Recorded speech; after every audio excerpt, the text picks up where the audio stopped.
Je tiens tout d'abord à remercier mes amis Jean-Pierre Deloued, Arcaïtz et Cécilia de m'avoir fait l'honneur et le plaisir de m'inviter, ce qui me permet d'être à nouveau dans cette merveilleuse ville de Biarritz et revenir au Pays Basque auquel je suis très attaché, et aussi pour l'honneur et le plaisir qu'ils m'ont fait de co-présider cette session avec mon ami l'éminent professeur Amin Benyamina de Paris et le docteur Lebeau aussi de Paris. Le sujet, comme vous voyez, c'est sur le cannabis. Alors donc, ce qui est paradoxal, c'est qu'il s'agit d'une plante qui est connue depuis des milliers d'années. Elle apparaît dans le premier traité de pharmacopée. Et encore aujourd'hui, on se demande, est-ce qu'il s'agit d'un ange, d'un démon, est-ce que c'est le deux? Mais enfin, on ne va pas introduire le débat. Tout simplement, comme cela a été dit, ce n'est pas le produit, c'est l'usager qui est bon ou mauvais. La plante, la pauvre, elle est là, elle a de choses bénéfiques, ça dépend comment on l'utilise. Et alors donc, j'ai, comme je disais, le plaisir de co-présider cette table avec Amin Benyamina et le modérateur Bertrand Lebeau. Je passe tout de suite la parole à Amin. Merci, mon cher Mehdi. Le plaisir est surtout pour moi d'être à côté de mon aîné et celui qui connaît évidemment mieux que quiconque l'histoire de cette plante, en l'occurrence, professeur Mehdi Paes. Vous l'avez bien remarqué, donc la question du cannabis a fait l'objet de la première conférence, puisque nous en avons parlé sur le plan politique, sur le plan économique même, et sur le plan international et géopolitique.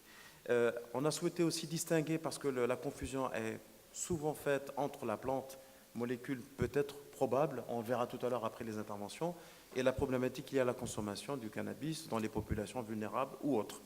Alors moi je m'arrête parce que j'ai beaucoup parlé et je ne vais pas vous lasser. Je vais tout de suite donner la parole à Bertrand Lebeau qui a évidemment modéré la session, mais qui en même temps va contextualiser de manière très courte le bien fondé de cet atelier avant de donner la parole aux orateurs qui vont évidemment nous donner des éléments issus de certaines datas. Dans celui-là. Il faut le mettre entre les deux, ce sera plus simple. Et ici. Merci beaucoup, Amin Benyamina. Je vais essayer d'être bref, ce qui, paraît-il, n'est pas ma première qualité. Vous savez qu'aujourd'hui, il y a un rationnel pour le cannabis thérapeutique et pour l'utilisation des cannabinoïdes. C'est la découverte des récepteurs CB1 et CB2 au début des années 90, puis la découverte des endocannabinoïdes, en particulier anandamide et 2-AG. Et donc, on a aujourd'hui effectivement un rationnel pharmacologique et il y a beaucoup d'essais cliniques qui sont menés dans le monde, en particulier aux États-Unis, en Israël, en Hollande, en Allemagne, en Grande-Bretagne. La France, malheureusement, fait exception. Vous savez qu'actuellement, en France, le seul accès à un cannabinoïde, c'est l'accès extrêmement limité à travers l'ATU nominatif de Marinol, qui a profité à quelques centaines de personnes, et dont on pourrait presque dire qu'il a été construit pour décourager les médecins, tant il prend de temps. C'est une ATU nominative, c'est la manière la plus restrictive d'avoir accès à un médicament, et que par ailleurs, ça fait maintenant presque 4 ans, c'est moi qui fais ce bruit-là, ouais. Ça fait maintenant presque 4 ans qu'il y a des discussions entre le laboratoire Almirall, à qui GW Pharmaceuticals a confié la commercialisation du Sativex, donc, qui est un spray buccal avec des quantités égales de THC et de CBD. Je rappelle que le CBD n'est pas psychoactif. Donc il y a des discussions depuis 4 ans sur la question du prix, décidément, je suis trop près, sur la question du prix du médicament, et il s'avère que cette question n'est toujours pas réglée. Certains pensent que ça n'est pas simplement la question du prix qui est un obstacle, mais le fait que beaucoup de personnes qui disposent de la possibilité de trancher cette question sont réticentes à voir le Sativex entrer sur le marché pharmaceutique. C'est un tout petit marché, hein, ça concerne quelques milliers de personnes, puisque la seule indication de l'AMM européenne, ce sont les douleurs spastiques dans les maladies neurodégénératives type sclérose en plaques. Je ne vais pas aller plus loin, je vais m'arrêter là. On va avoir 3 interventions, l'une qui concerne, je ne sais pas dans quel ordre vous voulez intervenir. Vous voulez intervenir la première? Alors, pardon? D'accord.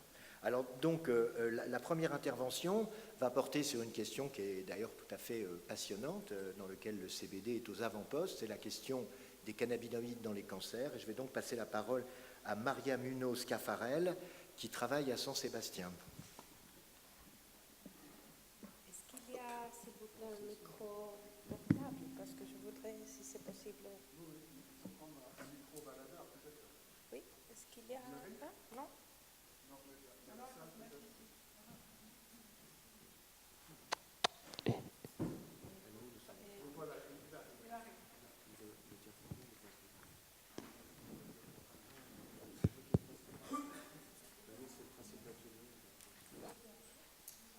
Ici.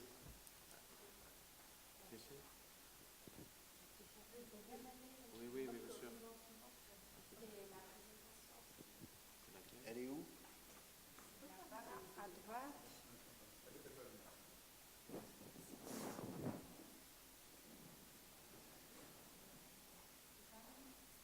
Like to the next.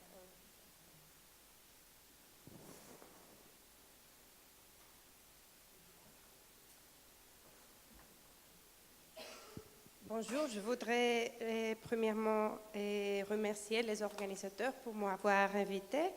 Et I'm going to change to English if you don't mind, because I feel safer on that. So my talk today is going to be about cannabinoids for the treatment of cancer. I'm a biologist, I'm not a medical doctor. I did my PhD on the subject of cannabis and breast cancer in Madrid with one of the scientists most important in the field, which is called Manuel Guzmán. You may know him. He was the first to discover the potential use of cannabinoids as anti-tumoral agents. So I'm going to give you a brief introduction of the subject. Next, Patricia, please. Okay, so as you may all know, cancer progression is a very complicated process where a few mutations first start in a cell that become then a cancer cell. Then the tumors start to proliferate and then the primary tumor appear. And then the tumor, in order to be able to grow, has to develop new blood vessels that to get nutrients to feed the tumor. And eventually the tumor will spread and metastasis will occur that will sadly result in the death of the patient nowadays. So tumor progression is associated with oncologic pain, and as well we have to take into account that the actual anti-cancer drugs that we have a lot of side effects, such as hair loss, anemia, constipation. Thanks, Patricia.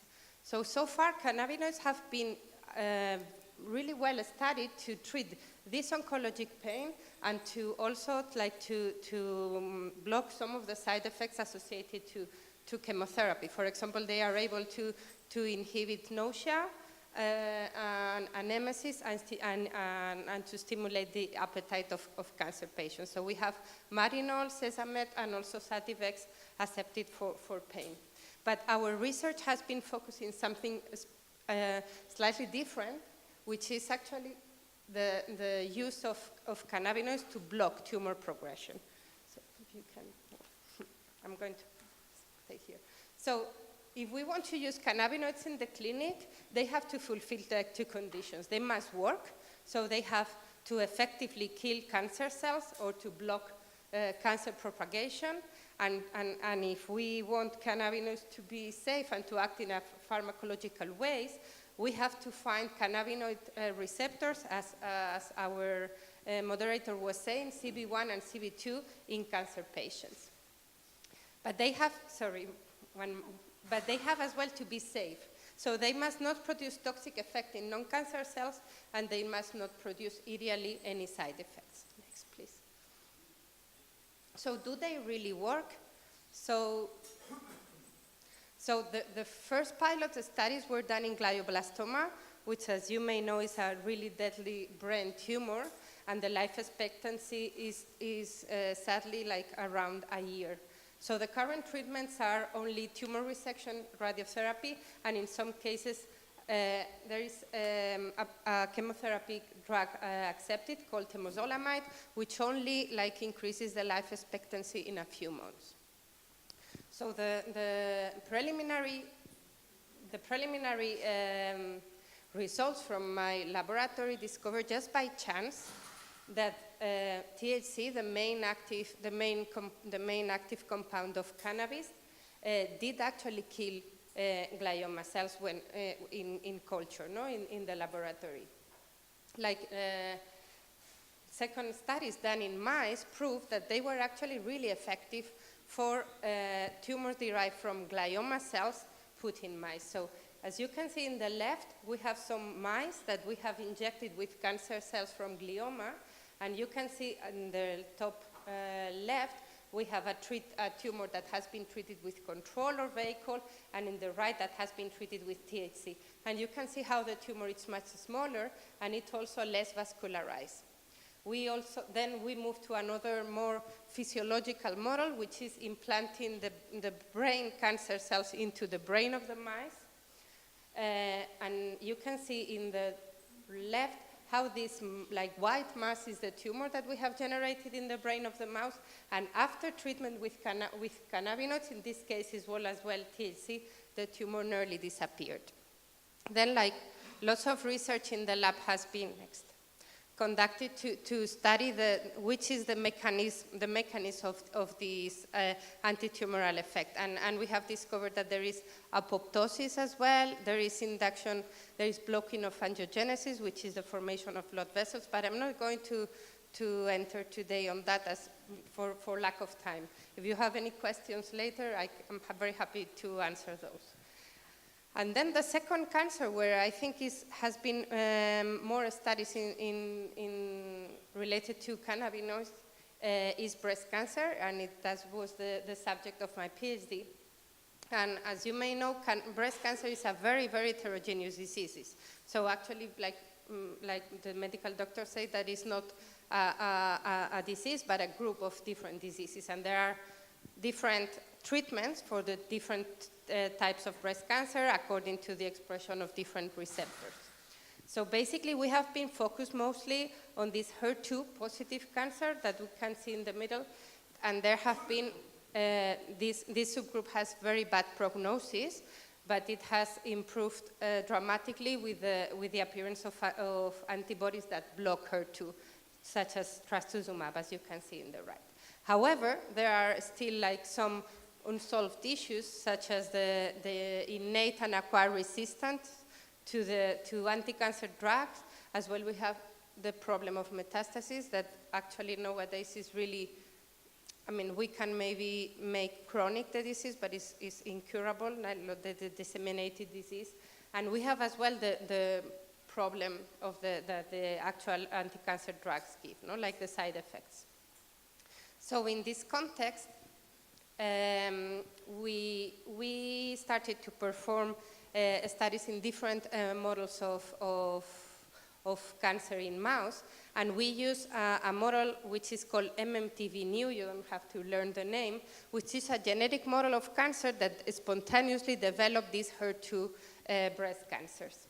So you can see in the picture, sorry if they are a bit disgusting for like non-biologist people, but the mice do develop these mice when they are around like 1 year old, and these tumors do metastasize to the lung.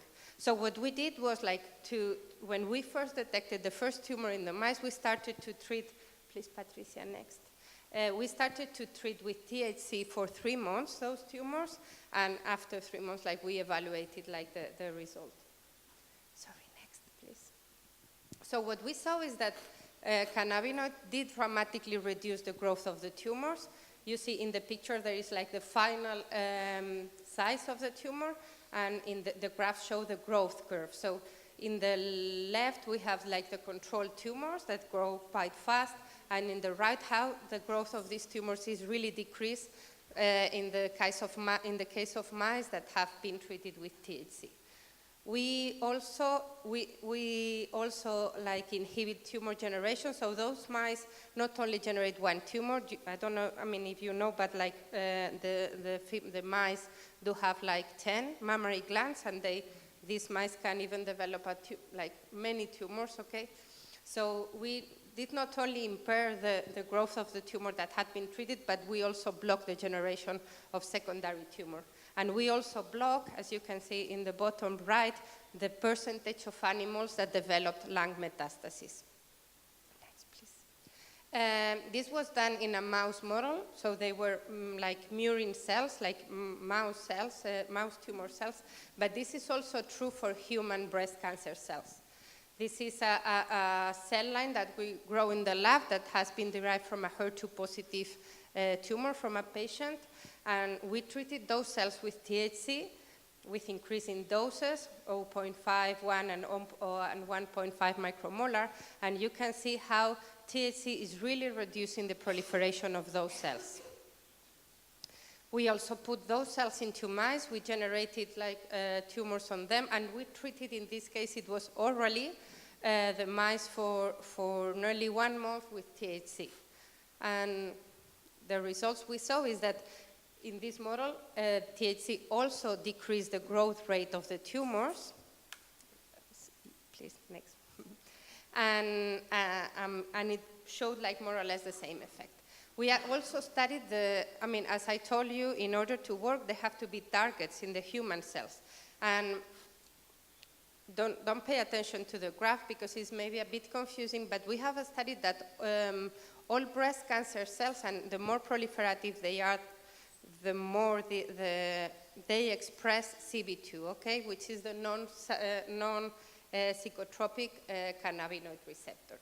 This is not only true in breast cancer. I'm going only to talk about cannabinoid receptor in breast cancer, but it has been also shown in brain, pancreas, and many other cancers. So it looks like the cannabinoid receptors are not expressed in normal healthy tissue, but their expression increases a lot when the cancer cell, when the cell become malignant. No? So during the tumor progression, cannabinoid receptor expression increases.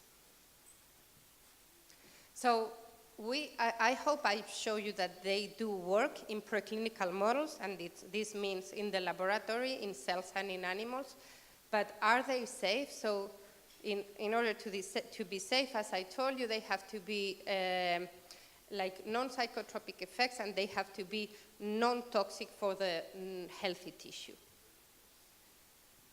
So this first experiment I showed you with the mice, when we were treating with THC for 3 months, we also did it with this compound JWH133, which is a synthetic agonist of CB2. So as it specifically binds CB2 and not CB1, which is the receptor located in the brain and that will be responsible for the psychoactive effect of cannabinoids, treatment with this CB2 agonist will not produce any side effect. And we saw it has the same effect. It was as effective as THC as an antitumoral drug.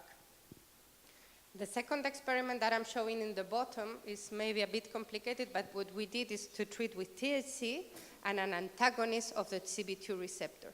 And if we treated with THC and this antagonist, the effect of THC was not longer seen, which means that in our breast cancer model, cannabinoids were acting through this CB2 non-psychoactive receptor. Next, please. As our moderator of the table has indicated, CBD is now a very fashion cannabinoid to be studied because it doesn't bind CB1 and CB2, but it's considered a cannabinoid for its pharmacological properties. And CBD, which is non-psychoactive, as I have said, did show the same effect in human cells as the very potent THC. We also saw the same thing, the same effect of cannabidiol in vivo.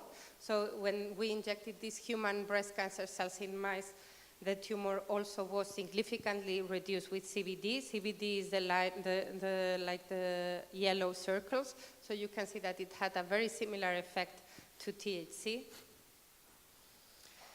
And finally, as well, like to be safe, what we have to prove is like that cannabinoids are safe in clinical trials. So this is like a search I did yesterday.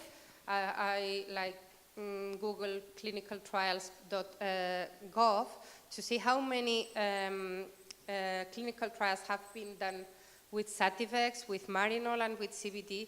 And as you can see, there's nearly 400 clinical trials completed with Sativex, 52 with CBD, and most of them have showed that cannabinoids are safe and well tolerated in humans. But in order to move ahead and to really be able to access the patients, what we have to do next, obviously, is to move one step ahead and leave the lab and move really to clinical trials. The lab where I performed my PhD, the Professor Guzman lab, was the first one to do a pilot clinical trial with cannabinoids in cancer. In particular, this was glioblastoma patients, which is the brain tumor I told you about at the beginning of my talk. And what they did was a very small clinical study when they treated intracranially with THC to a very small number of patients in Spain. So the primary endpoint, sorry, Patricia, one back. The primary endpoint of the study was safety. Was it safe to administer THC into cancer patients? But as secondary endpoints, we also measure survival, tumor growth, and the effect on tumor markers. So the results of this clinical trial were quite promising, even though the design was also a bit problematic, if I can say from the very beginning. Because as I told you, this cancer is really very aggressive. So we could only treat with cannabis patients that had relapse. So they were already patients that were really reluctant to any therapy. They were very, very aggressive cancers from the beginning. So as you can see here, they were patients that were diagnosed. They had the first surgery to remove the tumor. They were treated then with radiotherapy, plus or without chemotherapy, and they did recur. And it was on that second surgery where the catheter was inserted to treat with cannabis. And a pre-treatment sample was taken there. Then they were treated for THC for different periods of time. And then finally, and sadly, all patients did die. So the results that we got is that in general, THC did not produce evident psychotropic effects. It did reduce the tumor growth in some of the patients, and it did increase the length of survival in some of the patients. And what we were very happy to see is that, I'm not going to go into biology because maybe it's a bit out of your subject, but it did induce the same cellular mechanism that we had observed in the lab. So this encouraged us to validate that our studies in the lab were going in the right way. So actually, this cell proliferation is like how the cell grows, how the tumor grows, and it did, again, inhibit cell proliferation. It also inhibits angiogenesis, which is the growth of new blood vessels in the tumor, and it also induced apoptosis, which is the cell death, cell death. So we were very happy to see this, and this encouraged us to go ahead and, if possible, to perform more clinical trials. Sadly, there have been very few clinical trials in this area. There have been one from using Sativex, which belongs to GW Pharmaceuticals. It was conducted in different hospitals in the UK. And they actually, what they evaluated was Sativex alone or always in combination with temozolomide, which was the chemotherapy drug that I told you about at the very beginning, that is given to glioma patients in recurrent glioblastoma patients again. The study was finished, I think, 1 year ago. They still have not published any big results about the effect. I think It has shown some safety concerns. The results are still a bit controversial. They have not published their final conclusion in any scientific journal, but we are really expecting those results. There was another clinical trial, I have removed the slide, in Israel when they wanted to treat with CBD solid tumors, but it has, we don't have results yet of this clinical trial. So as you see, like the research we have done in the laboratory is very promising, but we are really claiming for more clinical trials on that. Because as I told you, we think they really work in cells and in animals in the laboratory. They are safe because the effects are mainly due in tumor transformed cells and not in healthy cells. For example, like normal breast cells do not have cannabinoid receptors. The expression is very low, while the tumor cells do really express cannabinoid receptors. They are also safe because they are mediated by CB2 and not CB1. They are also safe because cannabidiol, which is a very safe cannabinoid compound, can also induce these antitumoral properties. And they are safe because they have been shown to be safe in most clinical trials. In addition, they have additional advantages. As I told you before, they are already accepted to treat some of the side effects of the chemotherapy. So the next step is we need more preclinical data, of course, and I didn't show you this, but there are very good scientific publications about the role of cannabinoids in pancreatic cancer, melanoma, acute myeloid leukemia, and many other cancers. But what we really need is more clinical trials. And I finish with this. This is my team in Madrid, where I did my PhD, Professor Manuel Guzmán and Cristina Sanchez lab. And this is the lab where I'm working on. Angela and Andrea are my PhD students, and this is the beautiful city where I live now. And thank you very much to you for your attention.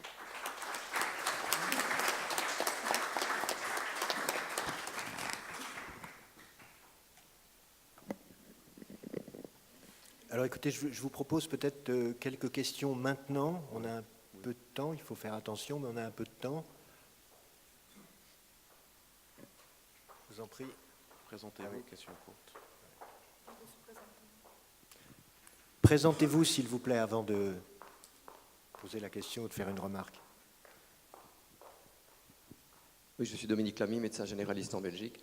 Je voulais savoir quel dosage de THC ou de CBD vous utilisiez dans les expériences que vous avez présentées.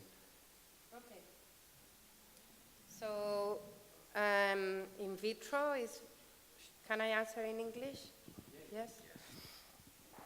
So in vitro, the doses were about micromolar, which is around the IC50 of the receptor. And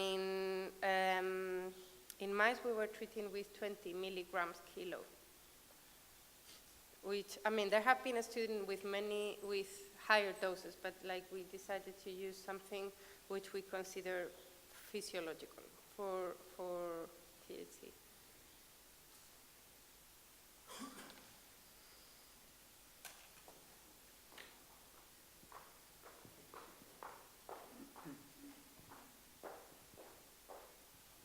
Bernard Roch, je ne suis pas étonné, mais d'abord je suis admiratif de votre travail, et je ne suis pas tellement étonné parce que, comme je l'ai dit, je ne sais plus si c'est hier ou avant-hier, le tissu humain, ou en général, est proche des tissus cérébraux.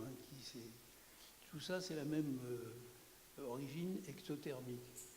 Et donc, il est assez normal qu'on trouve des récepteurs dans les deux systèmes, le système nerveux central par exemple, et malheureusement des cellules qui se développent. Et par exemple, on a fait des essais nous aussi avec des inhibiteurs d'enzymes pour voir que dans la cornée par exemple, on arrive à réparer par multiplication cellulaire des désordres de la cornée.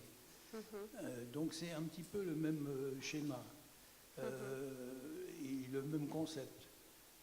Ce que je voulais savoir, c'est est-ce que vous avez essayé de voir ce que donnerait l'anandamide protégée par exemple avec un inhibiteur de FAH? Ça serait intéressant de savoir, puisque dans ce cas-là, ça prouverait qu'il y a une sorte de régulation interne du système de division cellulaire. There are some works published in Cancer with anandamide. We didn't do those studies ourselves. We wanted to conduct it and study. We did some collaborations with an organic chemistry lab that had been developed blockers of the anandamide transporter to be able to block the transport and increase the physiological levels of anandamide. But we never succeed to have such big effects than when we give an exogenous cannabinoid. On the other hand, there are some controversial publications that where they have knockout cannabinoid receptors, and they actually found very controversial effects. So I think that we still need to study much more about the regulation of the endocannabinoid system in cancer. So far what we propose is to use the exogenous cannabinoids to treat cancer. But, I mean, I didn't mention that. We have observed that the levels of anandamide, 2-AG, and other endocannabinoids are really high in cancer.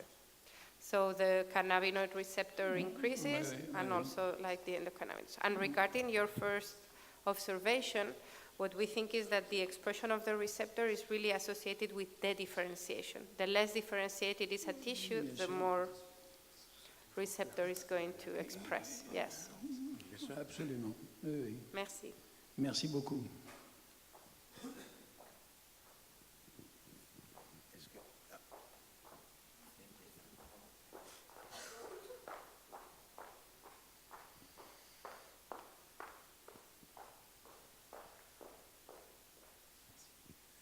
Bonjour à tous, je m'appelle Salim Meza, je suis doctorant à l'INSERM à Marseille.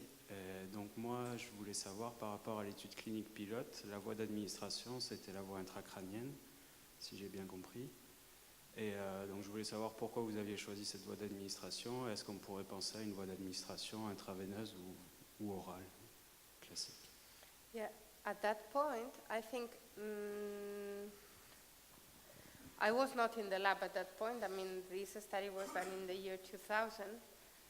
I think obviously, I mean, we are not going to treat a glioma patient with an intracranial cannula, obviously. But I think it was like the first attempt we just wanted that cannabinoid did reach the tumor. So our first studies in animals also, we did inject peritumoral cannabinoid, and then we have slowly moved to oral administration. I think at that point, we were not allowed to treat orally with THC. I think it was also a matter of trying to avoid other side effects and other potential, I don't know, like toxic effects in the body. I think in terms of regulations and permits and all, we were only allowed to administer that intracranially. But I think that things would be done differently now if this clinical trial would be repeated.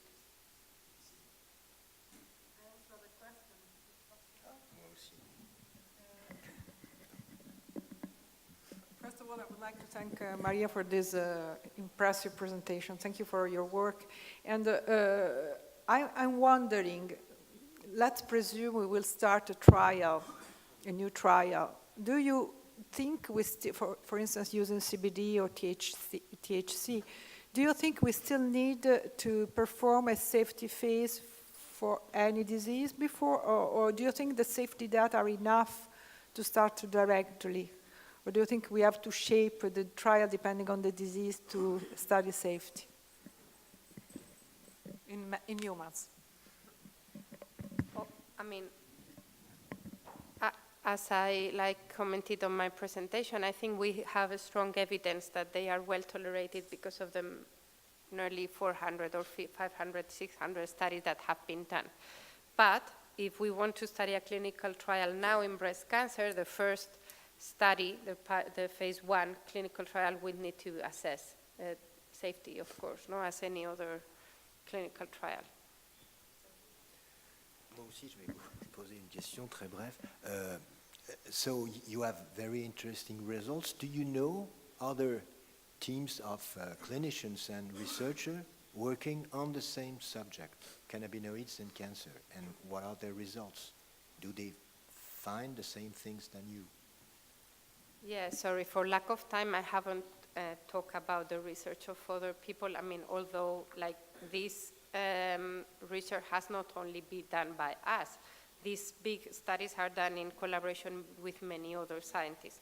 But there are a potent group in Israel from Professor Mechulam, who you may know, yes, and other people in Germany and in the States.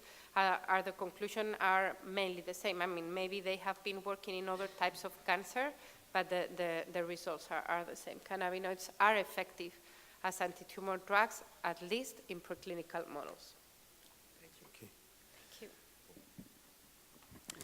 Merci. Merci beaucoup, Maria. Je vais présenter le prochain orateur et puis je laisserai la parole à Mehdi pour présenter Patricia et lancer le débat. Tu es d'accord? Ok. Donc je vais présenter notre orateur et ami Adrien Dunlop. Ok. Évidemment, Adrien, vous le connaissez puisque ce n'est pas la première fois qu'il intervient à THS. C'est une figure importante des addictions dans le monde puisque c'est un collègue chercheur clinicien de renom australien qui vient de Sydney. Il est francophile, il essaie d'être francophone. ça va bientôt arriver. Avec les longs séjours qu'il fait à chaque fois qu'il vient, il a bien raison, avec le nombre d'heures qu'il fait pour venir nous voir. Il va nous parler d'un projet sur lequel il est investi, c'est le traitement par agoniste cannabinoïde, le Nabiximold, de patients dépendants au cannabis résistants au traitement, méthode et données de base. Voilà, donc Adrienne, tu as le temps qu'il faut pour présenter tes travaux. Merci.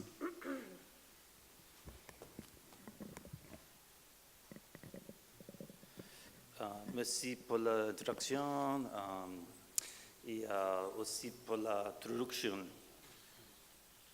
I'm going to talk to you about a clinical trial that we're about to complete using a maintenance paradigm for treating cannabis dependence. And so we've used this medication, Nabiximols or Sativex is the trade name for the medication. I don't have any conflicts of interest to declare.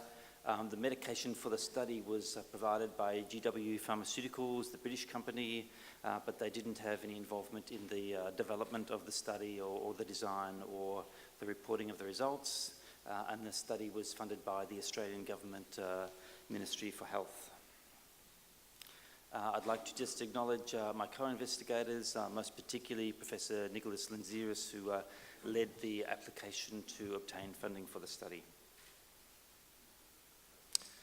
So just to give a background, worldwide there are something like 180 million users of cannabis. In Australia, I think it's somewhat comparable to France.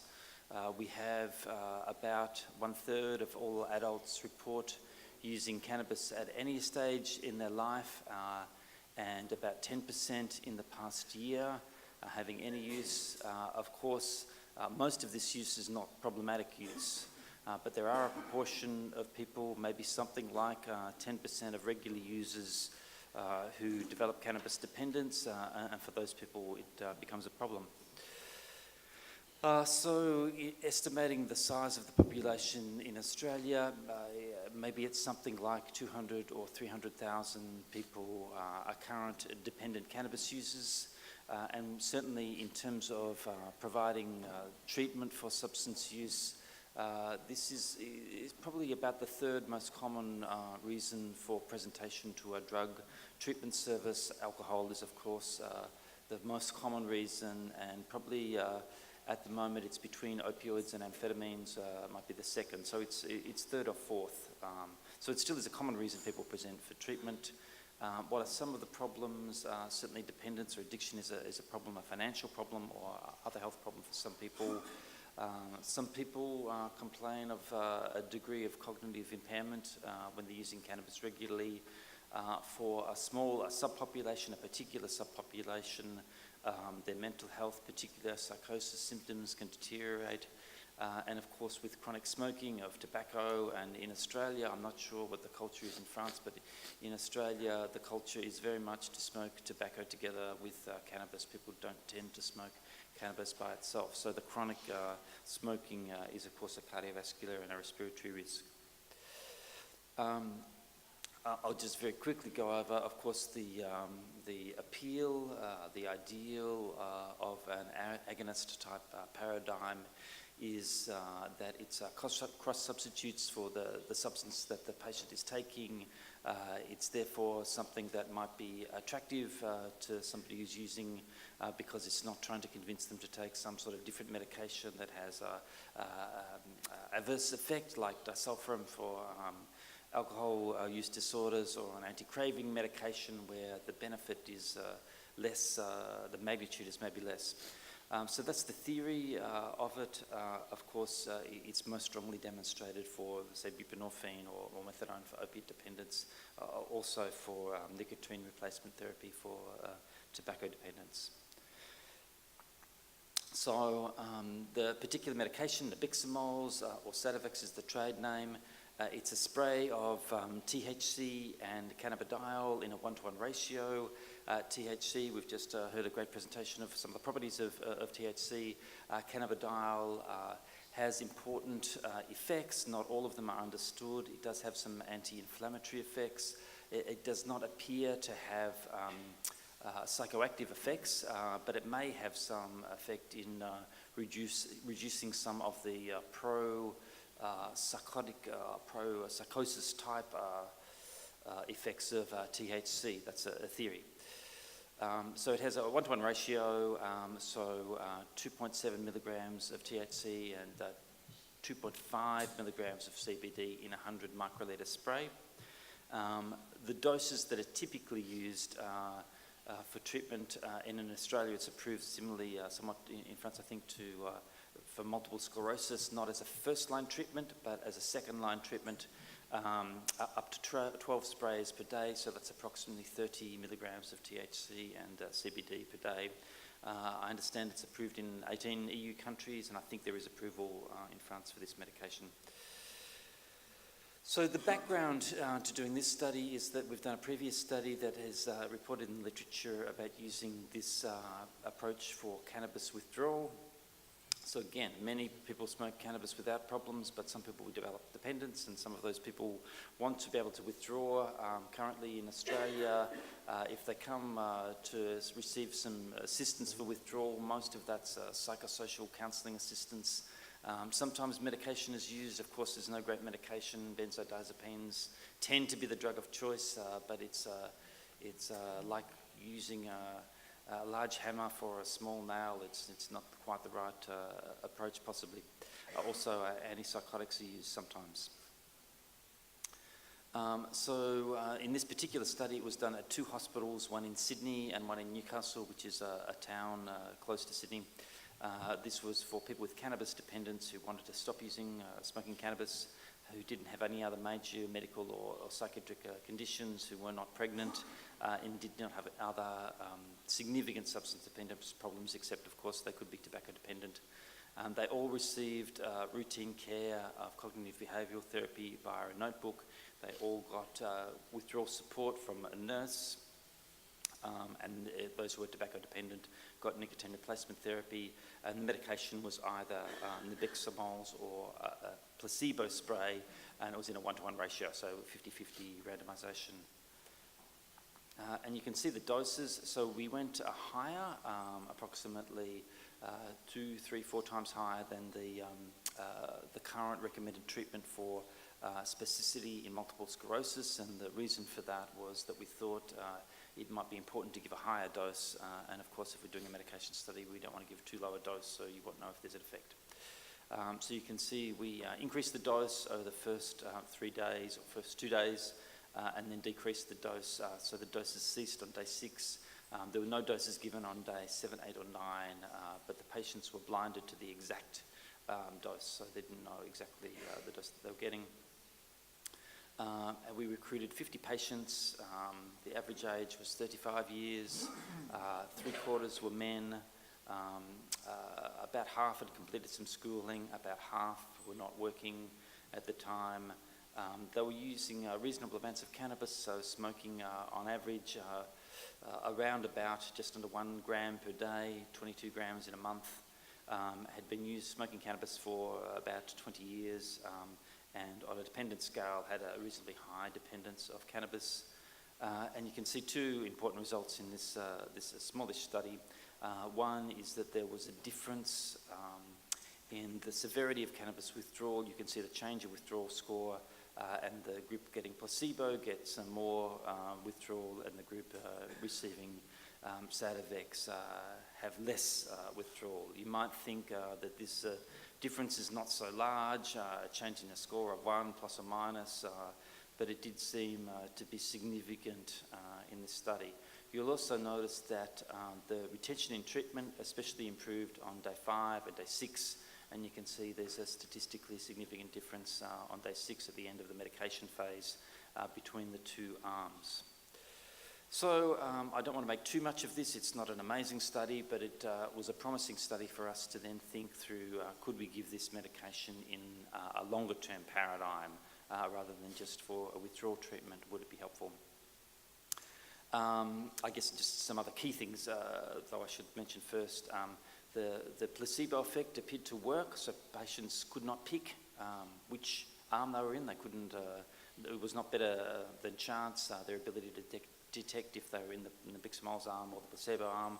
And those who were getting the Biximols did not report intoxication, and there was no between group differences in terms of adverse events. It's not surprising, but after structured withdrawal, many people who are dependent will relapse, and that's exactly what happened, and the proportion relapsing was the same in both arms. It's still, the weekly cannabis use has dropped dramatically from around 21, 22 grams at baseline to much less, 3, 5 grams at follow-up, but still there was a relapse in both groups. So the aim of the current study was to measure the efficacy, the safety and the cost effectiveness of 12 weeks of Nabiximols treatment for outpatient cannabis-dependent patients who didn't respond already to conventional approaches, that is, they had not responded to counselling after having tried counselling previously. The setting was an outpatient setting, so it was 4 clinics that provide cannabis-specific treatment in New South Wales and Australia, and we enrolled 142 treatment-seeking cannabis-dependent adults who did not have significant medical, or psychiatric or other substance use disorders. So the design was a 50-50 random allocation, Sativex compared to placebo, 12 weeks of active treatment and then 12 weeks of follow-up. And the treatment regimen, so we based it on what we used in the inpatient study, but it was to a maximum daily dose of 8 sprays, 21 milligrams of THC, 20 milligrams of CBD 4 times a day, or matching placebo. The patients take home the medication. So we didn't have an exact control, and we asked patients to report on the use of the medication, and we weighed the bottles at the end of each week when they came back to pick up the bottles. So we couldn't work out exactly, we couldn't measure objectively how many doses each day, but we asked the patients to report on their use. And all patients were offered 6 sessions of standard psychosocial care, cognitive behavioural therapy. So the primary endpoints for the study is self-reported cannabis use, number of days in the last month, and urine toxicology, safety measures in adverse events and abuse liability, and cost effectiveness, so incremental cost effectiveness in achieving additional quality adjusted life years. The secondary outcomes were improvement in physical and mental health, use of drugs other than cannabis, cognitive functioning, and patient satisfaction. Sorry, there's too much information on this graph, so it's got the differences between the 4 sites. There's only a couple of remarkable differences, so I won't talk too much about them and just go through the main results. So you can see we enrolled 3/4 male, average age 35 years, plus or minus 10 years. The majority were born in Australia. About half had not actually quite finished school or just finished school, and a bit over a third had gone on to tertiary education. About 50% employed, a third married, and 2/3 separated. Importantly, about 20% were homeless in this group.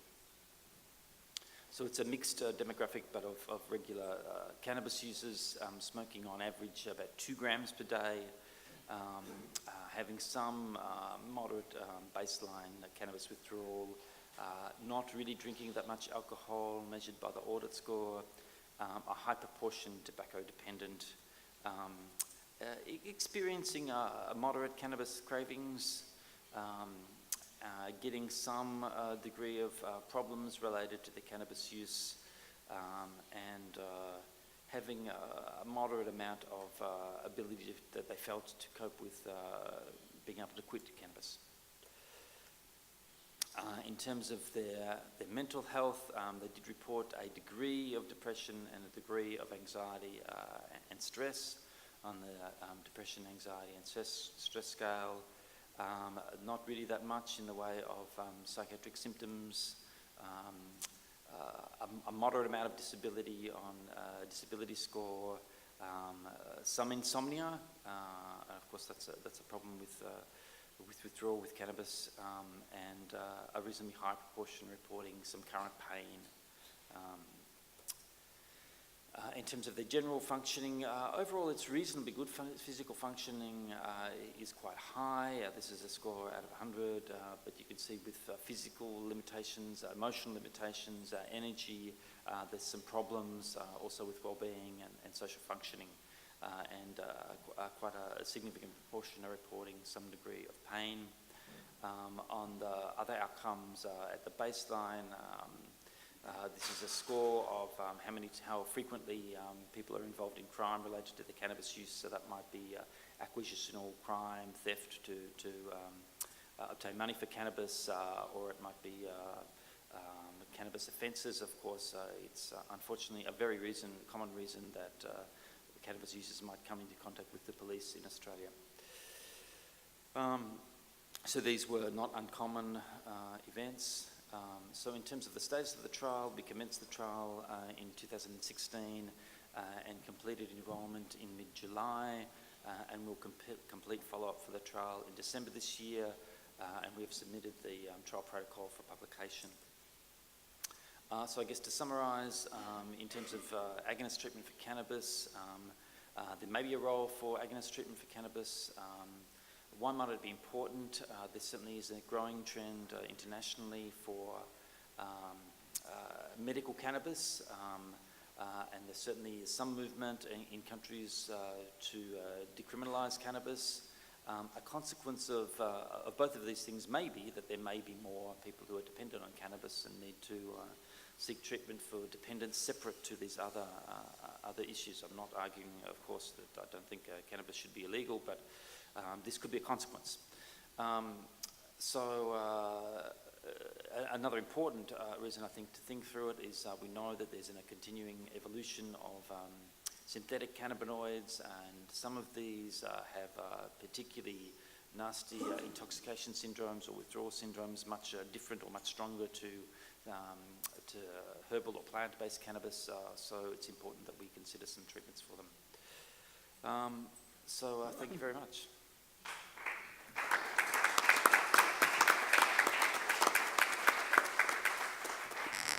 Bien, merci beaucoup à Lop.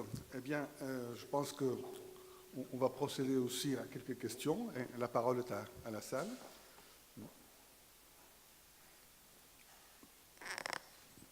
Oui.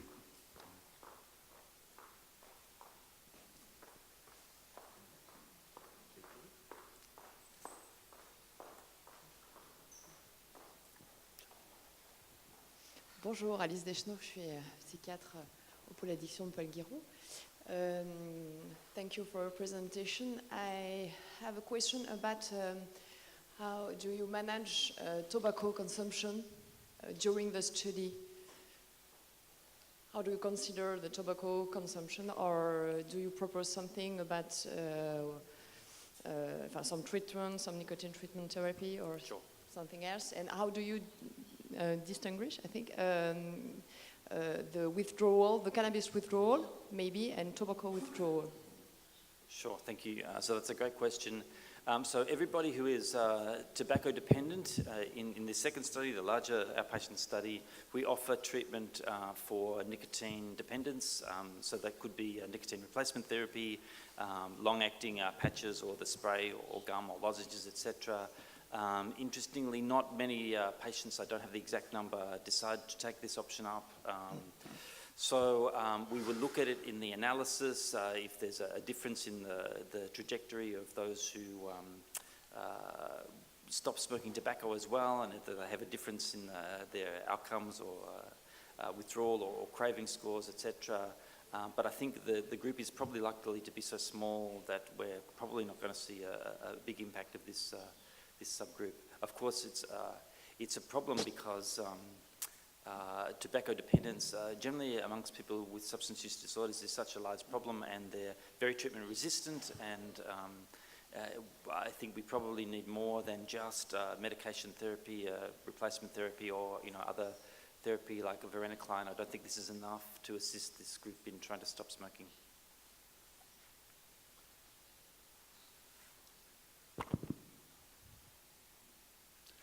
Bien, oui, professeur Roch.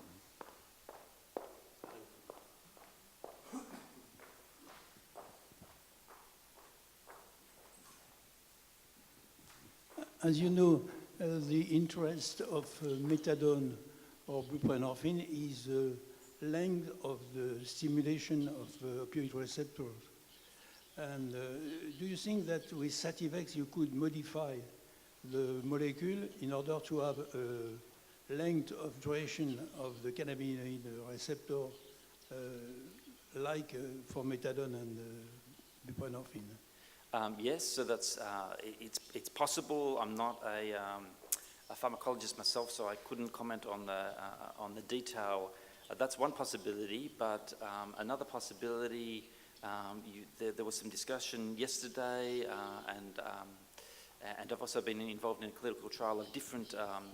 Of course, Ivan Montoya spoke so well about different medication delivery systems. So. With buprenorphine, it's possible to have a preparation that works for a week or a month, and this might be very useful for cannabis and other drug use disorders. We had in Australia some small experience with one of these long-acting preparations. It's probably not so amazing in France because, of course, you don't insist on the supervision of doses for buprenorphine every day. We do this in Australia. But the benefit for the patients in Australia of not coming to a clinic every day to get buprenorphine, it's enormous. So yes, you're right. I think we very deliberately didn't want the patients to come in every day for this medication. We want them to have some more liberty. Right. Thank you. Thank you for your answer. Merci. Peut-être en attendant une autre question, je voulais demander à Adrien, après son excellent exposé, il dit que le résultat est positif. Alors donc j'aimerais bien, avec votre expérience de cette étude que vous avez menée, sur une échelle de 1 à 10, c'est positif, se situerait à quel niveau? Je veux dire, est-ce que vous avez l'impression que ça a été très positif, moyennement positif ou un peu positif? Okay. So we're trying to adhere to a good scientific protocol and collect all of the data before we start to look too much at the results, so we're not biasing our interpretation. But I am aware that there is a marked difference in the retention, it appears in the study.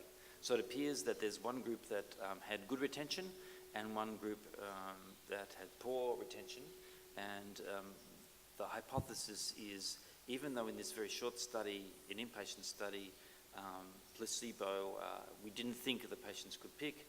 Maybe in an outpatient study over a much longer period of time, it becomes very clear to the patients if they're on a placebo medication, if they're not getting a benefit, and there was a large dropout.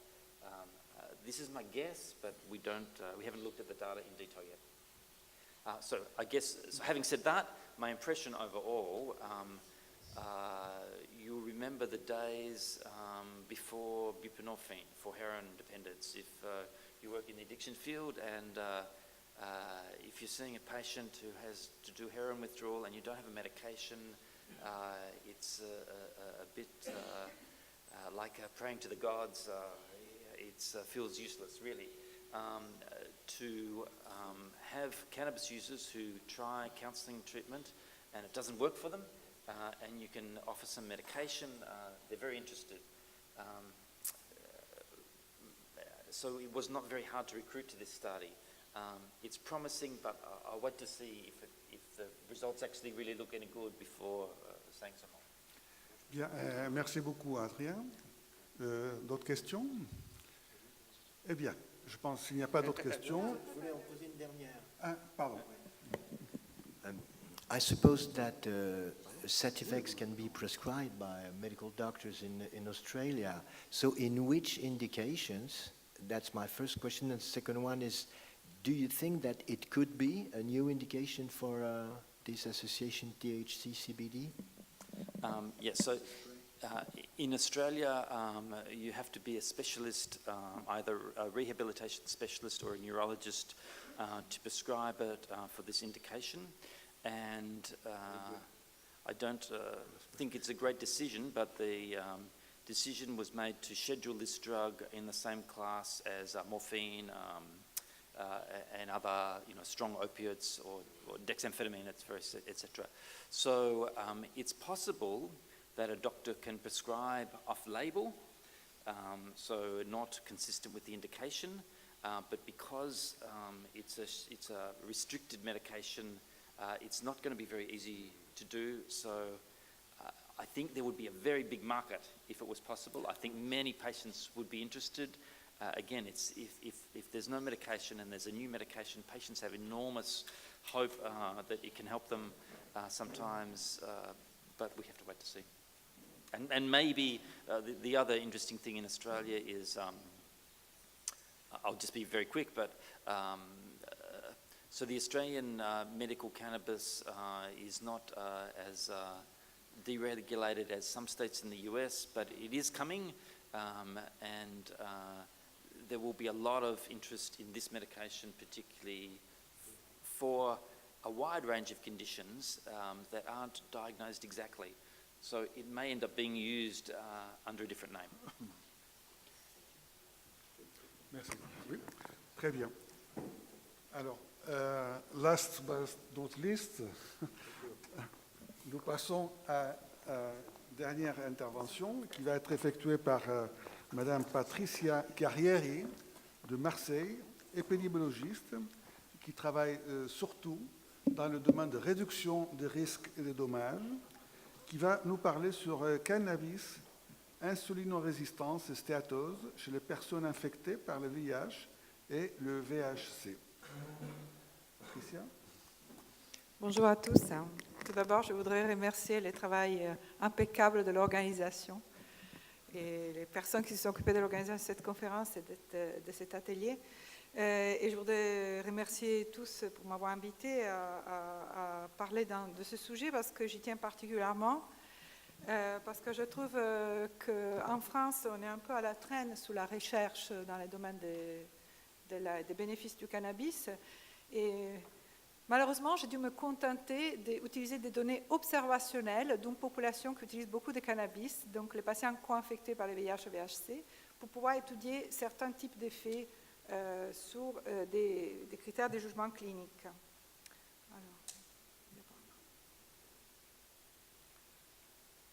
Donc, mon travail est, en fait, je vais vous présenter des résultats qui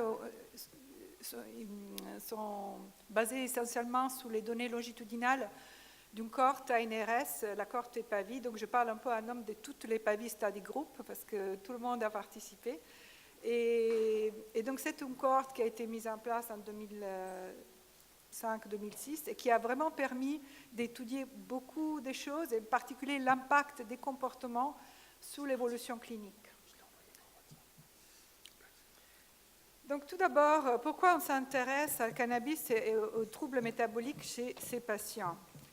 Tout d'abord, on sait que ce type de, comme on a parlé ce matin, a été vraiment c'était un des sujets traités. Donc en fait, c'est une population qui est particulièrement concernée par le risque de diabète et d'autres troubles métaboliques, et la prévalence peut être très élevée. Et c'est un problème qui reste aussi après la guérison, parce qu'en fait, on a parlé aussi ce matin du problème que beaucoup de patients continuent à avoir, même s'ils sont guéris de l'hépatite C, ont des troubles métaboliques, et même on a l'impression qu'ils se développent davantage. Donc c'est quand même un problème très intéressant d'étudier ces types de sujets dans cette population. Et en particulier, il y a aussi la question de la stéatose hépatique qui est très fréquente dans cette population. Et disons que cette population a une stéatose aussi parce qu'il y a beaucoup de facteurs de risque de la stéatose et du diabète également. En fait, on a une exposition à certains antirétroviraux pour les VIH qui ont facilité certains types d'apparitions, c'est-à-dire par exemple augmentent le risque d'insulinorésistance, les problèmes d'alcool et d'autres types de facteurs comme la présence justement d'un diabète 2 qui est très fréquente dans cette population et donc qui est associé également à la stéatose. Il y a aussi une association avec un certain type de génotypes. Donc, comme on a dit, la guérison de l'hépatite C n'est pas suffisante pour protéger les patients des troubles métaboliques. Alors, comme je vous ai dit tout à l'heure, cette population est particulièrement intéressante parce que le cannabis est utilisé de façon massive. Bon, disons, on est autour de 50% à peu près. Et donc, en fait, ça a été vraiment une grande opportunité pour nous d'étudier l'impact de l'utilisation du cannabis sur l'insulinorésistance et la stéatose, qui n'avaient jamais été étudiées pour le moment dans ce type de population. Alors, juste pour un petit schéma qui est très très connu, qui est très reproduit dans toutes les conférences VIH hépatite. Donc, en fait, en général, les patients VIH sont sujets à un vieillissement précoce, en fait, à un état d'inflammation chronique qui facilite l'apparition de toute une série de pathologies qui peuvent varier des maladies cardiovasculaires, maladies ostéo-articulaires, sarcopénie, les cancers, et les maladies neurodégénératives et les maladies métaboliques, diabète et stéatose. Alors, en particulier, les patients co-infectés sont encore plus concernés. Évidemment, plus les patients sont traités précocement, et moins il y a des risques de certains types de pathologies. Mais quand même, nous avons aussi une génération qui a subi des retards de traitement et qui a été dépistée tardivement. Et donc, voilà, en fait, on retrouve un certain nombre de pathologies chez les patients co-infectés. Il faut dire quand même qu'il y avait déjà il y a déjà eu des observations, des études pas longitudinales mais transversales en population générale, qui avaient, par exemple, cette étude menée aux États-Unis, qui a comparé dans une population extrêmement importante, parce qu'il y en a plus de 4600 sujets, on a comparé les utilisateurs de cannabis par rapport aux non-utilisateurs. Et on a vu que pratiquement ces utilisateurs avaient l'insuline 16% plus basse et l'insulinorésistance 17% plus basse par rapport aux non-utilisateurs. Et parmi les utilisateurs, il y avait également quelque chose d'intéressant sur le point de vue causal. Il y avait une relation de dose-réponse entre la consommation de cannabis et l'insulinorésistance et les niveaux d'insuline également. Donc ça, c'est une autre étude toujours transversale dans une population encore plus importante. Et encore une fois, ici, on voit quelque chose en anglais, on dirait very intriguing. On trouve que les utilisateurs de cannabis ont 64% de diminution du risque d'avoir un diabète que les non-utilisateurs. Et Et en fait, ce qu'on soupçonne, c'est qu'on dit dans ces types d'articles qu'on pense que ces types de résultats sont essentiellement attribuables aux propriétés anti-inflammatoires du cannabis. Et parce qu'en fait, quand on regarde dans ce papier, les chercheurs ont également étudié la relation entre marqueurs inflammatoires et consommation de cannabis. Et il y avait une différence significative sous beaucoup de marqueurs chez les consommateurs de cannabis, c'est-à-dire les marqueurs inflammatoires avaient des valeurs plus bas. Alors, la cohorte. Donc, c'était une bonne occasion, donc, après, de pouvoir étudier cette association de façon longitudinale, ce qui donne comment on peut dire, un intérêt majeur, parce que les données longitudinales, c'est quand même mieux qu'une étude transversale. Et donc, cette cohorte a été initiée en 2005-2006, a inclus 1364 patients qui ont été recrutés dans 24 centres.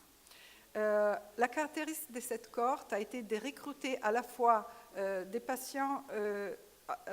En fait, il y avait une collecte de données. Excusez-moi, je suis italienne et je parle avec des diapos en anglais en français, donc c'est un petit peu compliqué.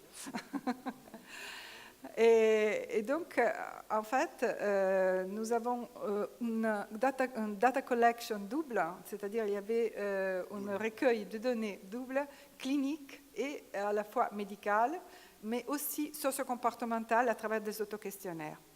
Donc, qu'est-ce que nous avons utilisé comme critère de jugement? Nous avons utilisé un indicateur d'insulinorésistance qui s'appelle l'OMA, qui est très très connu, avec un seuil qui est toujours utilisé comme valeur de référence pour risque d'insulinorésistance, qui est 2,77, et un indicateur de stéatose mesuré à travers, comment on dit, ultrasound examination, échographie, je crois. Oui. IRM? Non, échographie. Fibrose. OK. Et donc, il y a eu, toute cette étude a été faite sur un ensemble de données de 5 ans. Donc, pour étudier la relation entre, l'objectif a été justement d'étudier la relation qui existait entre la consommation de cannabis, l'insulinorésistance et la stéatose dans cette population. Donc, en fait, on avait deux types d'analyses qui étaient différentes. L'analyse qui essayait d'étudier la relation entre cannabis et insulinorésistance était des types longitudinales, parce qu'on avait les valeurs de l'OMA tout au cours du suivi. Et par contre, pour la stéatose, on n'avait qu'une valeur qui était déterminée, parce qu'on l'a fait une fois et on ne la répète pas, parce que ça ne fait pas partie des examens de routine. Et donc, ça a été plutôt une analyse de type transversal. Et comme je vous ai déjà dit, les consommations de cannabis étaient recueillies à travers un autoquestionnaire qui permettait de classer les patients selon un gradient d'utilisation qui allait de non-utilisation jusqu'à utilisation quotidienne. Les résultats. Donc, parlons d'abord de l'analyse sur l'insulinorésistance. Donc, on a 703 patients, ce qui correspond dans la base à 1287 visites. À peu près, presque la moitié avait un problème d'insulinorésistance, au moins en visite du suivi. Et donc, on voit que quand même la consommation de cannabis était très fréquente, 15%.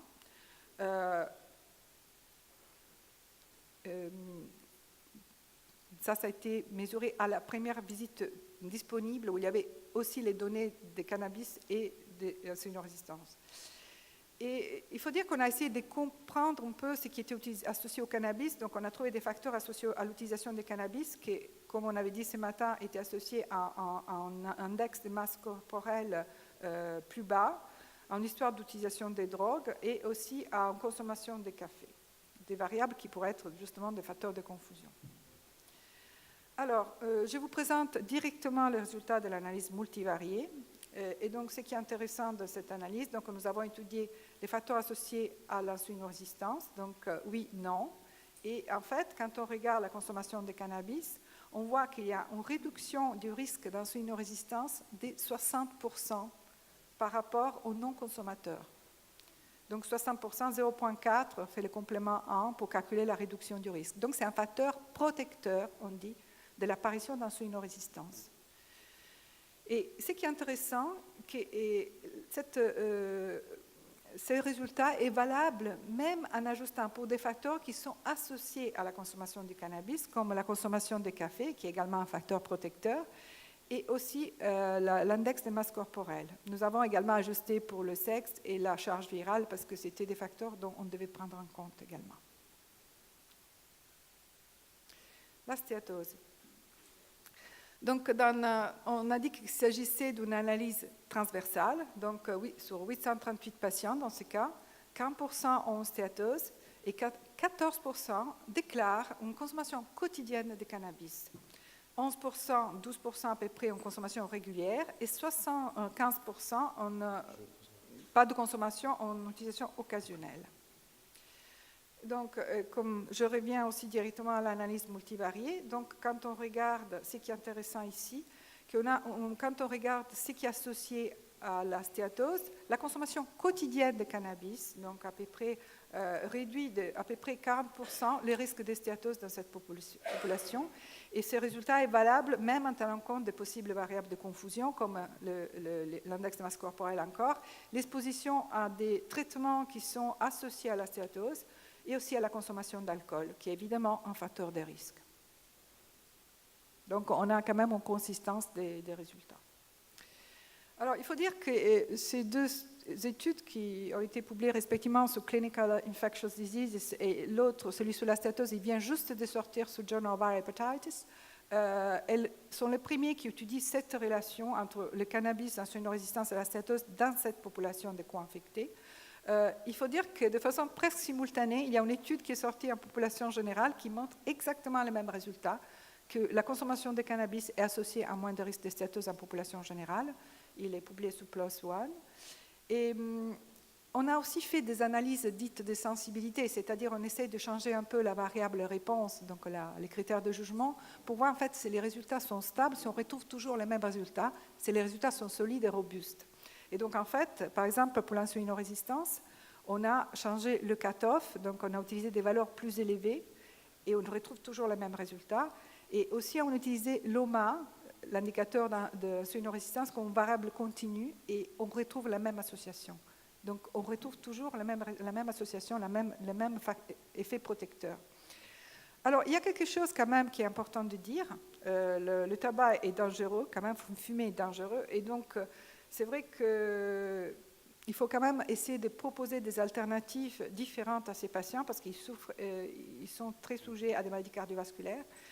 Mais la question que nous posons actuellement, mais quel peut être l'agent thérapeutique dans cette population? Et donc, il y a cette review, je vous conseille de la lire parce qu'elle est très intéressante, et qui parle justement du rôle du système endocannabinoïde dans le diabète et les complications liées au diabète.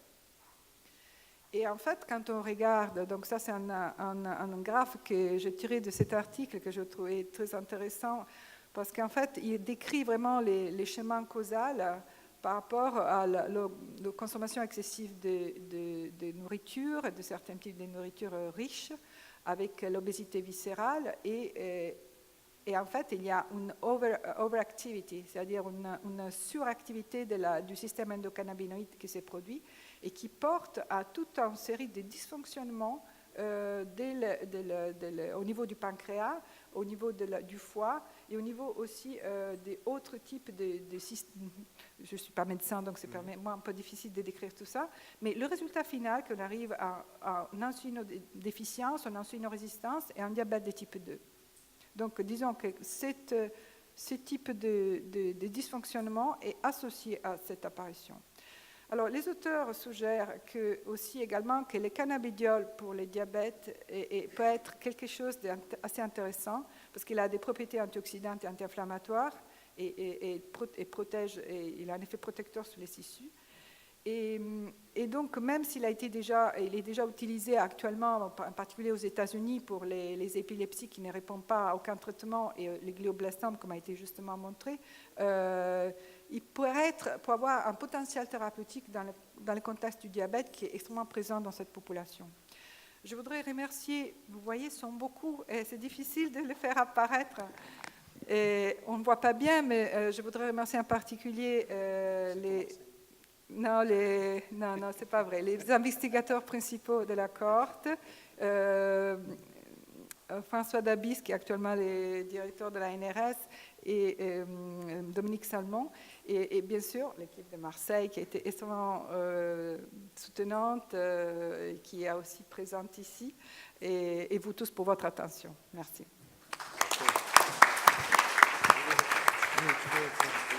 Oui, je remercie Patricia pour son excellent exposé et je passe la parole tout de suite à Amine. Merci Patricia pour l'intérêt que tu portes depuis déjà quelques années à cette question. J'en sais quelque chose évidemment. Et je voulais t'interpeller comme clinicien, comme la plupart de ceux qui sont dans la salle, qui reçoivent des patients qui sont consommateurs de cannabis. Alors, tout le monde sait que le cannabis a un effet orexigène, c'est-à-dire il augmente l'appétit. C'est la raison pour laquelle un certain nombre de patients cachectiques, des patients qui ont des pathologies chroniques, parfois ont besoin de prendre du cannabis pour se remplumer, manger. C'est un effet central, a priori. Comment tu peux expliquer que sur le plan cellulaire, ce qui est vrai, évidemment les données sont robustes, il n'y a pas un effet de contrariété, si tu veux, dans le même organisme entre ceux qui consomment pour se remplumer et les diabétiques qui consomment pour éviter la surcharge pondérale et stéatotique? Ça, c'est parce que la plante est intelligente. Oui, voilà. Alors, c'est vrai que toutes les études qui comparent les consommateurs de cannabis aux non-consommateurs montrent que le BMI est plus bas chez les consommateurs de cannabis. C'est vrai que ça donne plus d'appétit et finalement, c'est très intéressant aussi parce qu'on ne grossit pas trop finalement. Donc, je ne connais pas les mécanismes physiopathologiques, mais il y a une experte de ce sujet aux États-Unis, qui est une amie qui est Patricia Molina, qui est en train d'étudier aussi les effets du cannabis sur le modèle singe en ce moment. Et c'est vrai que c'est extrêmement intéressant parce que justement, c'est vrai, on dirait un paradoxe, mais finalement, on trouve toujours qu'il y a un effet protecteur. Donc, je ne sais pas quoi répondre de plus, mais... On va chercher. On va chercher. Merci, Patricia. Alors, je vais poser une question. Il y a quelques années, peut-être 7-8 ans, peut-être même une dizaine d'années, un problème s'était posé aux médecins qui suivaient les patients infectés par le VHC ou co-infectés, c'est qu'il semblait, en tout cas, j'allais presque dire que le bruit avait couru, que les cannabinoïdes pouvaient favoriser l'inflammation. Et donc, je me souviens même avoir eu une discussion avec un hépatologue qui s'appelle Ezod, qui avait publié quelque chose là-dessus. Et alors, on s'était mis d'accord pour dire... Oui, par ailleurs, pardon, j'ajoute qu'à l'époque, moi, ce qui me frappait beaucoup, on n'était pas encore avec les antiviraux directs, hein, on était avec les traitements interférons ribavirine. Il y avait beaucoup de patients qui me disaient j'arrive à supporter ce traitement terrible parce que je fume du cannabis. Sinon, j'arrêterais. Et ça m'avait beaucoup frappé parce que voilà, c'était quelque chose qui revenait de manière absolument régulière. Et à un moment, j'étais très embarrassé parce que je ne savais pas très bien s'il fallait leur dire écoutez, oui, il faut continuer à fumer, sinon vous allez arrêter votre traitement, ou c'est peut-être pas formidable finalement. Et Ezod m'avait dit oui, finalement, j'ai un peu coupé la poire en deux, je leur ai dit fumez pas trop, mais si vraiment c'est ça qui vous permet de supporter les traitements, n'interrompez pas, parce qu'on savait. Donc on a dépassé ces interrogations-là. On a dépassé parce qu'en plus ils sont sortis des études longitudinaux aux États-Unis qui ont montré qu'il n'y avait absolument pas d'association entre la consommation de cannabis et la fibrose. C'est une étude avec une énorme puissance, donc il n'y avait vraiment pas d'impact négatif. Après, les problèmes qu'il faut être toujours prudent quand on fait des interprétations. Moi aussi, je suis invitée à la prudence sur l'étude sur la stéatose. Hein. Quand on fait des études, des associations entre deux facteurs dans une étude transversale, il ne faut pas parler des causalités, il faut parler d'associations, d'autant plus que l'étude que tu cites, c'était aux populations des patients naïfs. Des patients naïfs qui avaient une fibrose élevée, donc ils sont restés non traités, et donc l'association qui a été observée était probablement aussi une association entre cannabis et retard d'accès au traitement. Donc je ne veux pas dire plus, mais c'est vrai qu'il faut être toujours un peu prudent, et c'est qu'il y a justement, Ezod a montré d'être bien prudent en conseillant aussi d'utiliser un peu de cannabis pour supporter les effets secondaires, mais c'est vrai que dans les études transversales, on est toujours invité à la prudence. Est-ce qu'il y a d'autres questions?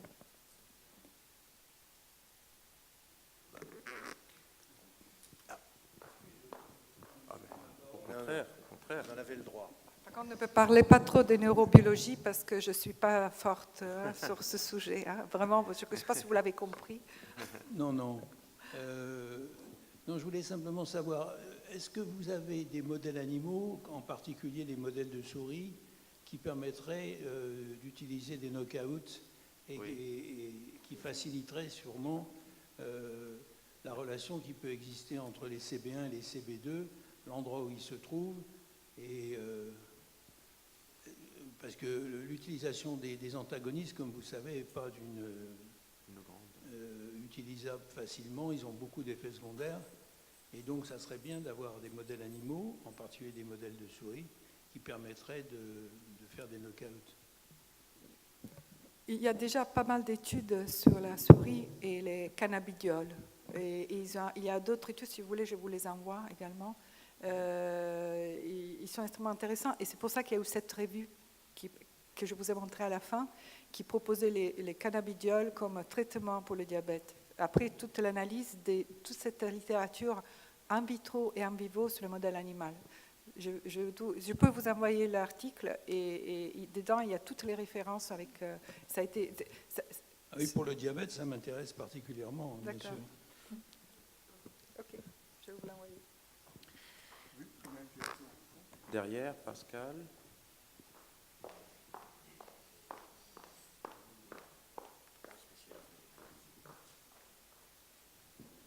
Merci Patricia d'essayer de prendre tout ça dans tes bras et d'essayer d'en faire quelque chose. Les histologistes nous ont montré que quand le foie fibrosait, on avait une évolution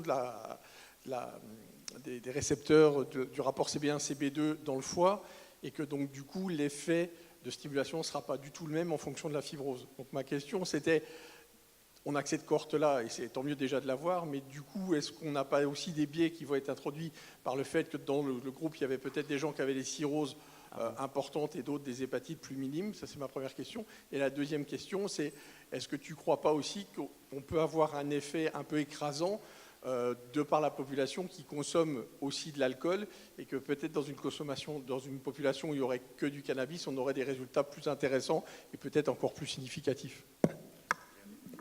Merci beaucoup, Pascal. Je ne sais pas si j'ai tout compris, mais je vais essayer de répondre au moins à la dernière.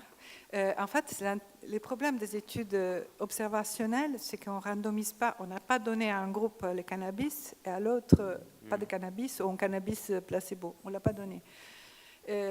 Donc, on se contente de voir ce qu'on observe. Par contre, on essaye d'ajuster pour toutes les possibles variables de confusion qui peuvent être influencer cette relation. Par exemple, typiquement, je vous ai montré tout à l'heure que les consommateurs de cannabis étaient des grands consommateurs de café, qui est quand même associé, mais je l'ai mis dans les modèles, donc j'ai ajusté pour ce type de variables. Et pareil pour l'alcool. Et donc, en fait, quand on prend en compte toutes les autres variables, ça veut dire que l'effet qu'on observe est honnête de toutes les possibles variables qui sont également associées à la relation. Donc, on arrive avec ce qu'on appelle l'ajustement multiple à contrôler tout ça. Et donc, je ne sais pas, la première question, si... Alors, sur la disparition du récepteur CB1, CB2, je suis désolée, je ne suis pas capable de répondre. Eh bien, ça prouve qu'on a encore des choses à voir ensemble. On a encore des choses à étudier. Il y a une question au fond de la salle, me semble-t-il. Allez-y. Oui, bonjour. Déjà, je trouve ça très intéressant, cette recherche. Et je me posais la question s'il y avait d'autres recherches concernant les insulinodépendants, c'est-à-dire diabétiques de type 1. Est-ce qu'il y a d'autres recherches sur les insulinodépendants? Les diabétiques de type 1. Oui, alors il y a une étude qui est sortie, je crois, l'année dernière, chez les diabétiques, qui teste l'effet du CBD et d'une autre substance, d'un dérivé cannabinoïde de phytothérapie, où il montre des résultats assez intéressants, et il vient de sortir il n'y a pas longtemps, ça fait 2016, il me semble. On essaie randomisé. J'avais invité il y a 2 ans Raphaël Mouchounam à Paris, et il nous avait parlé des essais qu'il fait en Israël sur le diabète. C'est lui le premier qui a vu ça, mais il a vu aussi des effets sur les diabètes de type pas Oui, seulement du type 2. absolument, il avait parlé de ça. Est-ce qu'il y a d'autres questions, des observations, des commentaires, des avis? Oui, Maria? Est-ce qu'il y a des études cliniques ouais. I'm going to change to English. Yeah. C'était bien parti. Oui, c'était pas mal. Sativex, are they thinking of like trying Sativex in clinical trials for metabolic disorders? Do you know anything about this? Yes. But are there any clinical trials ongoing or?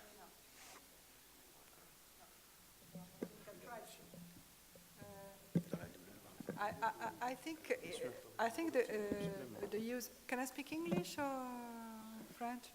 En français or in English? I think it would be great to have Sativex in clinical trials, but it's not really easy because Sativex is very expensive, and for now it is in theory available as a second-line treatment for symptoms of multiple sclerosis. So it's not so easy to find in the chemistry in pharmacy. So, but I think it would be interesting to try to work on this product because we don't have all the other cannabinoids which are present in cannabis plant. So we need to isolate to understand effects. Otherwise, so thank you for your question. Merci, Patricia. Thank you, Maria. Another question? No? La fatigue de l'après-midi?